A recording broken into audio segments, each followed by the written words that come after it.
मुसलमानों, अपने सही इमाम को पहचान लो। अगर तुम अपने सही इमाम को पहचान चुके होते तो हर जगह जलील ना होते, मार ना खाते, गाली ना सुनते। आज दुनिया आज भी ना देखे अगर कोई, आज हक और बातिल दोनों क्लियर हो चुका है। किसी को नजर नहीं आता, चेहरे से आंखें कुरच कर फेंक दे, उन आंखों का कोई फायदा नहीं है। आज हक एक तरफ हो गया, बातिल एक तरफ हो गया। अरे 2 सालों से फलस्तीन के मजलूम मुसलमानों पर इजराइल बमबारी कर रहा था, तो जिन लोगों ने जुम्मन, लड्डन और कल्लन को इमाम माना वो तमाशा देख रहे थे। जिसने अली को इमाम माना उसने मिसाइल मारा।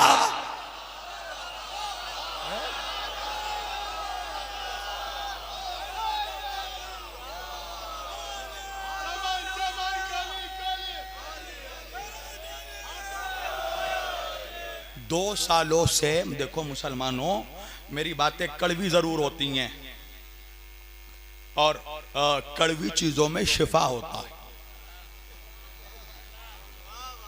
मौला अली फरमाते हैं शहद के अलावा हर मीठी चीज में जहर है और जहर के अलावा हर कड़वी शय में शिफा है। तो शिफा चाहिए तो कड़वे घोट निकाल लो। है शुगर सुना सुना के मौलवी ने तुम्हें शुगर का मरीज बना दिया है। झूठ में मिठास बहुत है मगर वो तुम्हें दलदल में धंसा देता है। सच्चाई तुम्हें बुलंदी पर ले जाती है। मुसलमानों, 2 सालों से फलस्तीन के मजलूम मुसलमानों पर जो जुल्म और बर्बरियत का तूफान आया हुआ है, हमारे दिल भी तड़पते हैं। आज वाक़या फलस्तीन ने हम लोगों को करबला से और करीब कर दिया। छोटे छोटे बच्चे मर रहे हैं, न जाने कितनी माओं की गोदी खाली हो गई, न जाने कितने जवानों के सामने उनके भाइयों ने दम तोड़ दिया, न जाने कितनी बहनों का सुहाग उजड़ गया। फलस्तीन में इस वक्त एक भी घर नहीं बचा, एक मुसलमान के सर पर भी छत नहीं बचा। मुसलमान खैमों में रह रहे हैं और खैमों पर भी बमबारी हो रही है और जो बमबारी से बच जाते हैं वो भूख से मरते हैं, वो प्यास से मर रहे हैं। रिलीफ का सामान पहुंचने नहीं दिया जा रहा। सोचो 4 दिन से जिनके बच्चे भूखे हैं वो खड़े रहते हैं कि कोई रिलीफ का सामान आ जाए और लाखों के मजमे में 1 ट्रक रिलीफ का पहुंचता है। आप सोचो जिनके खैमों में बच्चे भूख से मर रहे हैं, जो बच गए भूख से तड़प रहे हैं, उनके माँ बाप जाते हैं उन रिलीफ के सामानों को, राशनों को लूटने के लिए। लूट ही सकते हैं, लाखों में 1 ट्रक की हैसियत क्या है। तो उस लूट मार में कितने मरते हैं, ऊपर से गोलियां चलाई जाती हैं उसमें मरते हैं। और ऐसे सितम बालाए सितम के बावजूद अगर किसी मुसलमान के हाथ में एक पैकेट चावल का, राशन का लग जाता है तो वो रोता रोता खुशी के मारे अपने घर पर आता है कि 4 दिन का मेरा भूखा बच्चा, आज मैं उसे कुछ खिलाऊंगा।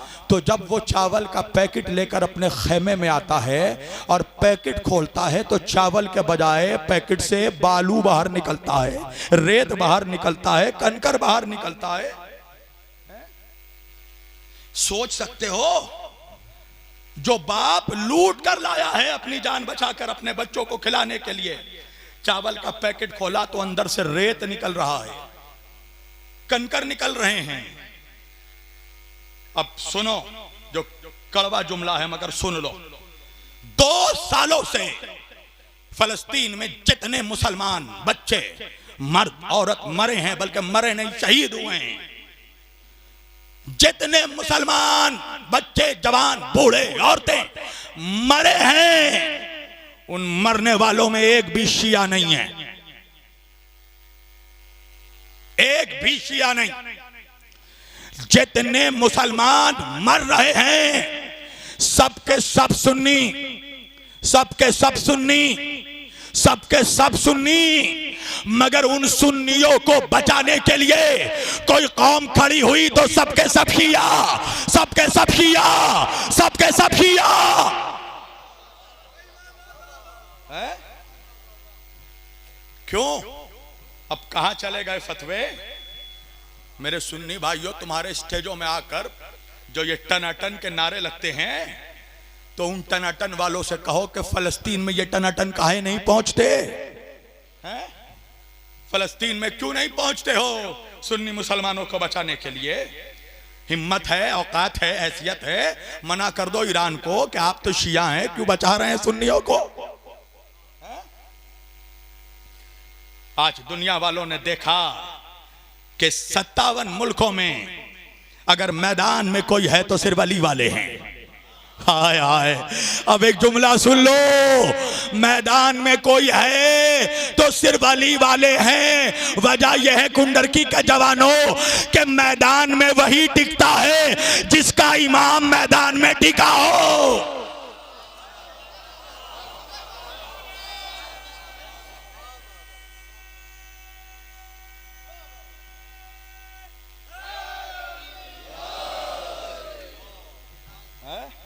और समेट दी मैंने गुफ्तगू। 12 दिन की जंग हुई, 12 दिन की जंग। अमेरिका ने भी नहीं सोचा था कि ईरान इतना पावरफुल है। 12 दिन की जंगों में, अच्छा जंग भी हुई तो 12 दिन, और सीज फायर हमने नहीं किया, अमेरिका ने किया। अच्छा 12 दिन की जंग में ये पता तो चल गया कि 12 के साथ कौन है? नारा हैदरी। पता चल गया ना कि 12 वाले ही टिके हैं मैदान में। ईरान ने मुसलमानों, तुम्हारा सऊदी अरब जिनके पास तेल के कुएं हैं, उन मनुष्यों को कहो उसी कुएं में मर जा। हैं ये कुएं किस काम के हैं? ये पैसे किस काम के? पढ़ता हूं तो कहती है ये खालिक की किताब है, मिसले यहूदी ये सऊदी भी अजाब। उस कौम के बारे में कमर क्या लिखूं, काबे की कमाई से जो पीते हैं शराब। उससे उम्मीदें रखी है तुमने हैं? जब फलस्तीन के मुसलमानों पर बमबारी हो रही है, ये शकीरा को बुलाकर नचवाते हैं, ये अपना शजरा बताते हैं कि इनके बाप ने बंदरों को नचवाया था, हैं? ये उसी की औलाद है। 12 दिन की जंग हुई। ईरान ने तकरीबन 567 मिसाइल मारे हैं, और उन 567 मिसाइलों में सिर्फ इजराइल के कल्ब पर 57 मिसाइल जाकर गिरा। सऊदी अरब ने कभी दिवाली का पटाखा भी नहीं छोड़ा है, तौफीक नहीं हुई कि एक पत्थर भी मारे 75 सालों में। ईरान ने 567 मिसाइलें मारी, 57 मिसाइल जाकर इजराइल के कल्ब पर गिरी। क्यों? इसलिए कि बाकी मिसाइलों को मुनाफिकों ने रोका, सऊदी ने रोका, कतर ने रोका, यूएई ने रोका, दुबई ने रोका, मिस्र ने रोका, जॉर्डन ने रोका, और जो बच गया उससे अमेरिका ने रोका, जर्मनी ने रोका, फ्रांस ने रोका, इजराइल ने रोका। और इतनी रुकावटों के बावजूद 57 मिसाइलें जाकर इजराइल के कल्ब पर गिरी है। मुसलमानों, ये 57 मिसाइलें नहीं थी, 57 मुल्कों के हुक्मरानों के चेहरों पर अली वालों का तमाचा था।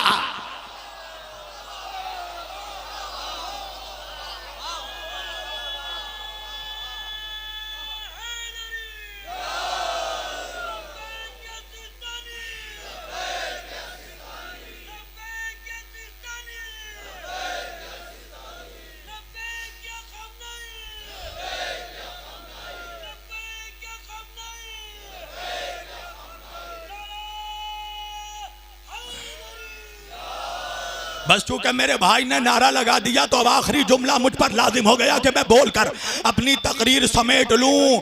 आज सबको ये कहना पड़ रहा है कि मुसलमानों का कोई एक लौता लीडर है, कोई मर्द लीडर है, तो वो खामेनाई है, वो खामेनाई है। वो भाई 12 दिन की जंगों में तुमने देखा ना, सारी ताकतें एक तरफ, ईरान अकेला एक तरफ। 1400 साल पहले मेरे मौला अली ने फरमाया था कहा कि अगर कोई ऐसा जमाना आ जाए कि हक का पहचानना दुश्वार हो जाए तो ये देखना कि सारी बातिल ताकतें किसके खिलाफ खड़ी हैं। तो हमने आज देखा अमेरिका ईरान के खिलाफ, इजराइल ईरान के खिलाफ, यूरोप ईरान के खिलाफ, जॉर्डन ईरान के खिलाफ, सऊदी ईरान के खिलाफ, सारे ममालिक ईरान के खिलाफ। ईरान अकेला एक तरफ खड़ा है। अरे तुम्हें करबला याद आई कि नहीं?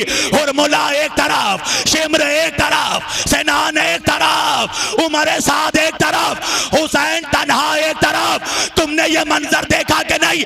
उमर साद की सारी औलादे एक तरफ, अली का लाल खामनाई अकेला एक तरफ।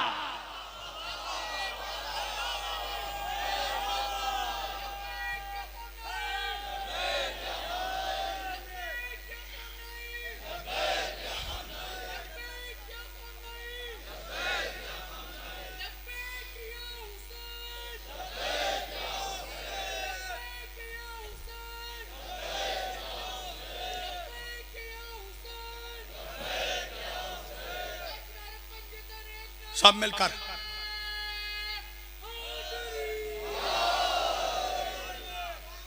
माशाअल्लाह, जिंदाबाद।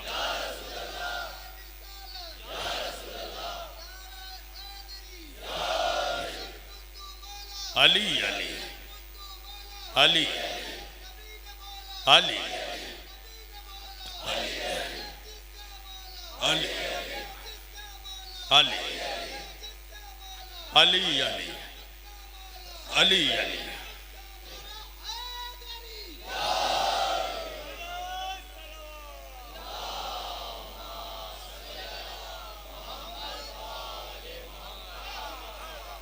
मौला सलामत रखे। मैंने 2019 में ये जुमला कहा था, मेरे बड़े लोग मुखालिफ हो गए थे। मैंने कहा था आयतुल्लाह खामनाई सिर्फ शियों के नहीं बल्कि मुसलमानों का इस वक्त कोई इकलौता लीडर है तो वो खामनाई है। अगर सारे मुसलमान कम से कम खारजी मसलों पे अगर आयतुल्लाह खामनाई की क़यादत में जमा हो जाएं तो हम आने वाले जुमा में ही बैतुल मुक़द्दस में नमाज जुमा अदा करेंगे। मैंने ये जुमला कहा था। अब लड़ाई होने के बाद खामनाई खामनाई करना तो आसान है। उस वक्त कहा था मैंने तो गैर कुछ अपने मुखालिफ हो गए थे, मगर आज दुनिया इस हकीकत को देख रही है कि आलम इस्लाम की गैबत इमाम में अगर कोई नुमाइंदगी कर सकता है तो वो खामनाई है। अल्लाह का शुक्र है कि अल्लाह ने हमें ऐसे रहबर के ज़माने में सांस लेने की तौफीक अता की, जिंदगी अता की। अल्लाह जाने जब सफ़ीर ऐसा है तो इमाम कैसा होगा। बस समेट दी मैंने। मुसलमानों तैयार करो अपने आप को। तुम्हारी तवक्को से भी दूर है ये बात। तुम समझ नहीं सकते कि तुम्हारा इमाम कितनी तेज़ी से तुम्हारे करीब आ रहा है। मेरे पास वक्त अगर होता तो मैं बहुत कुछ कहता। इन शॉर्ट में ये कह रहा हूँ कि मुझे इस बात का यकीन है कि इंशाअल्लाह मुझे इस बात का यकीन है कि मैं इमाम के ज़हूर के ज़माने में ज़िंदगी गुजार रहा हूँ।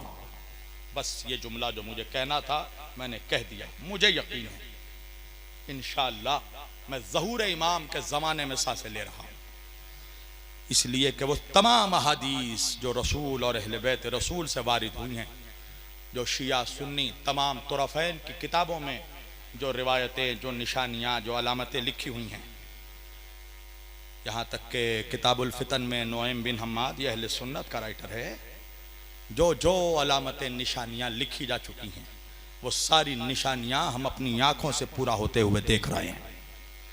पूरी दुनिया की शोरिश और ये फ़िरौनियत का उरूज बता रहा है कि जब जब फ़िरौनियत उरूज पाती है तो खुदा किसी मूसा को ज़रूर भेजता है।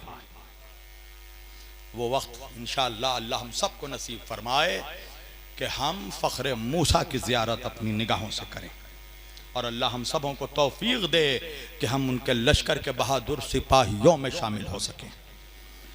अपने आप को तैयार करो जवानों, कहीं ऐसा ना हो कि वक्त का हुसैन फिर से अकेला रह जाए।